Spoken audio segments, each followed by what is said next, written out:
അയ്യോ ഇതെന്ത് തമാശ.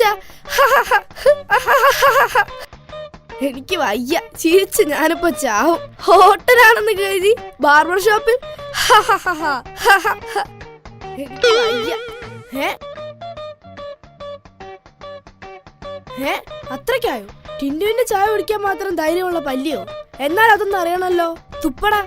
എടാ തുപ്പാൻ. കുടിച്ച ചായ മര്യാദക്ക് തുപ്പാനാ പറഞ്ഞത്. തുപ്പ്. വേണ്ട, ടിൻഡുവിനോട് കളിക്കല്ലേ. എന്താ മോനെ പ്രശ്നം? അച്ഛാ, ഈ പല്ലി എന്റെ ചായ കുടിച്ചു. പല്ലി ചായ കുടിക്കേ? എടാ അത് പല്ലി ചായയിൽ വീണതാ, അതിനി കുടിക്കണ്ട, കളഞ്ഞേക്ക്. അപ്പൊ ഈ പല്ലി ഞാൻ വെറുതെ വിടണമെന്നാണോ അച്ഛൻ പറയുന്നത്? പോടാ, പോയി ജീവിക്ക്. ഈ ടിൻഡുവിനെ ഉപദ്രവിച്ചിട്ട് കൊല്ലാതെ വിടുന്ന ആദ്യത്തെ ജീവിയായിരിക്കും നീ.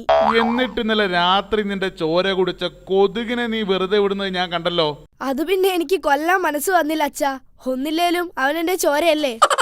നിന്റെ ചോര നിന്ന് പ്രസംഗിക്കാതെ പോയിരുന്നു പഠിക്കാൻ നോക്കടാ. പഠിക്കുന്ന കാര്യം പറഞ്ഞപ്പോഴാ ഓർത്തത്. അച്ഛാ, എനിക്കൊരു മൊബൈൽ ഫോൺ വാങ്ങി തരുമോ? മൊട്ടേന്ന് വിരിയാത്ത നിനക്കിനി മൊബൈൽ ഫോണ്? പോയെ. എന്നാ പിന്നെ അച്ഛൻ മുട്ടേന്ന് വിരിഞ്ഞ ഏതെങ്കിലും ഒരു കോഴിക്കുഞ്ഞിന് മേടിച്ചു കൊടുക്ക്. എന്താച്ചാ, പ്ലീസ് അച്ഛാ, ഏതെങ്കിലും ഒരു ഫോൺ മേടിച്ചു തന്നാ മതി അച്ഛാ. ശരി, നമുക്കിന്ന് പോയി വാങ്ങാം. താങ്ക് യു അച്ഛാ, താങ്ക് യു. അതെ, ഒരു മൊബൈൽ ഫോൺ വേണം. നോക്കിയാ മതിയോ? നോക്കിയാലൊന്നും പോരാ മോനെ, വാങ്ങിച്ചു കൊടുക്കുക തന്നെ വേണം. ഇവൻ ഏതാ മോനെന്ന് നിങ്ങൾക്കറിയില്ല.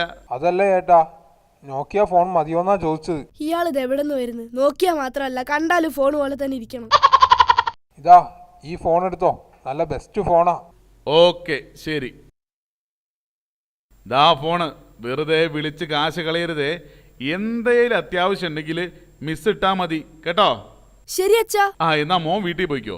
അച്ഛൻ ടൗണിൽ പോയിട്ടേ വരുള്ളൂ എന്ന് അമ്മയോട് പറഞ്ഞേക്കണേ. ശരി അച്ഛാ.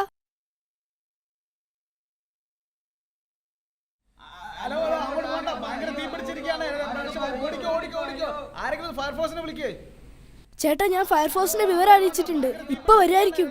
അയ്യോ, ഫയർഫോഴ്സുകാർ ഇതുവരെ വന്നില്ലേ? ആ കുട്ടിയാ വിവരം അറിയിച്ചെന്ന് പറഞ്ഞത്. ഒന്ന് ചോദിച്ചേ. മോനെ ഇവിടെ തീ പിടിച്ച കാര്യം നീ ഫയർഫോഴ്സിനെ വിളിച്ച് അറിയിച്ചതല്ലേ? ഞാൻ നേരത്തെ തന്നെ മിസ് കോൾ ഇട്ടതാ. മിസ് കോളോ? അതെ, അച്ഛൻ പറഞ്ഞിട്ടുണ്ട് എന്തേലും അത്യാവശ്യം വന്നാൽ ഉടൻ മിസ് കോൾ ഇട്ടാ മതിയെന്ന്. അവരിപ്പോ തിരിച്ചു വിളിക്കായിരിക്കും.